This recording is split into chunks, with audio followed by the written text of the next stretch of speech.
Avec vous, Christophe Dansette. Bonjour Christophe. Bonjour Pauline. La situation géopolitique actuelle commence à inquiéter les milieux économiques dans le monde. Oui, depuis le massacre du Hamas du 7 octobre qui a déclenché cette dernière vague de violence, les milieux économiques sont restés quand même assez éloignés de tout cela. Les marchés n'ont pas plus baissé que cela. Et comme si les investisseurs gardaient certes un œil attentif sur ce qui se passe au Proche-Orient, mais tant que le conflit est, si vous voulez, contenu à Israël et à Gaza, aussi violent soit-il, ça ne semble pas les inquiéter plus que cela. Surtout que les investisseurs se sont habitués depuis quelques années à une certaine hausse des risques sociaux et politiques. C'est ce qu'on peut tirer de la conclusion de l'étude de l'assureur Coface publiée hier. Elle mesure les risques sur une échelle de 0 à 100. On va le voir sur une courbe que je vous ai préparée. Et on voit que depuis 2008, eh bien cette courbe, elle est quasiment tout le temps en hausse. On a ce pic, là c'est au moment du Covid-19 et puis la guerre en Ukraine. Et là on voit que ça remonte également en 2023 avec un indice qui est de nouveau propulsé autour des 40 points. Il y a d'autres indices qui montrent cette inquiétude, Christophe, le retour aux valeurs qu'on appelle les valeurs refuges. Oui, la valeur refuge par excellence, vous le savez, c'est l'or. C'est très intéressant de regarder le cours du métal jaune. On va voir très clairement que depuis 10 jours, il remonte. Là aussi, je vous ai préparé une courbe. Et on voit qu'on est à, ici, non pas $2070, mais à $1960. $2070, c'était au moment de la guerre en Ukraine. Avec cette hausse, voilà la hausse de $2070. Là, on remonte très largement depuis quelques jours. Depuis 10 jours même, on a pris environ $100 l'once, qui correspond à 31 grammes. On sait que dès qu'il y a une crise internationale, l'or bondit, et là, c'est le cas. Et qu'en est-il du pétrole ? Eh bien, le pétrole, c'est aussi très intéressant de regarder ce que fait le pétrole. Depuis le début de cette nouvelle vague de violence, le cours du Brent avait légèrement augmenté, mais la hausse était restée assez contenue.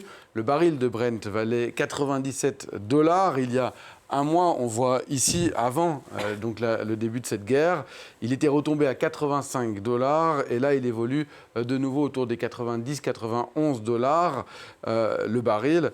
Là aussi, les marchés restent plutôt attentifs à la situation tant que le conflit reste, si vous voulez, contenu, encore une fois, à Gaza et à Israël.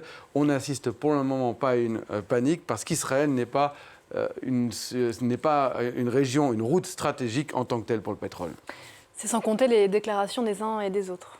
Oui, puisqu'il y a eu le tournant mardi soir avec cette frappe qui a visé l'hôpital de Gaza. Et avant même de savoir qui était à l'origine du tir, eh bien, les réactions internationales ont commencé à pleuvoir, les manifestations également, et les autorités israéliennes qui démentent être à l'origine du tir et qui accusent le djihad islamique ont bien du mal à se faire entendre de leurs voisins, à la fois des gouvernements et aussi des populations. Et parmi eux, surtout l'Iran, le chef de la diplomatie iranienne, a appelé hier un embargo pétrolier sur Israël en marge de la conférence de l'organisation islamique, de coopération islamique à Jeddah en Arabie Saoudite.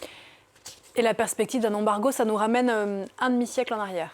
Exactement, à demi-siècle, comme un air de déjà-vu, le choc pétrolier de 1973, lorsque les pays arabes producteurs de pétrole décidaient un embargo sur les ventes aux États-Unis et aux Pays-Bas en particulier, sur tous les Pays-Bas, sur tous les États qui finalement soutenaient Israël. C'était exactement le 17 octobre 1973, quasiment jour pour jour, il y a 50 ans. Une décision qui est arrivée 11 jours très exactement après le déclenchement de la guerre de Kippour par l'Égypte et par la Syrie. L'embargo était décrété au moment où l'armée israélienne qui avait été reprise par surprise, commençait à reprendre le dessus. Là aussi, les cours avaient immédiatement flambé, on le voit sur cette courbe. La comparaison est donc assez frappante. Ceci dit, pour le moment, l'Iran n'appelle pas à un embargo sur l'ensemble des pays qui soutiennent Israël, mais simplement sur Israël. Et pour le moment, les autres pays membres de l'OPEP n'ont pas l'air de suivre. Par ailleurs, un autre élément fait que les cours ne s'envolent pas tant que ça. C'est On a assisté ces dernières heures aux États-Unis à un accord entre le Venezuela, qui est un pays producteur de pétrole, et les États-Unis, avec un allègement des sanctions qui visent notamment le gaz et le pétrole. La réelle politique. Merci beaucoup Christophe. C'était l'Info Écho. On vous retrouve tout à l'heure dans Paris Direct.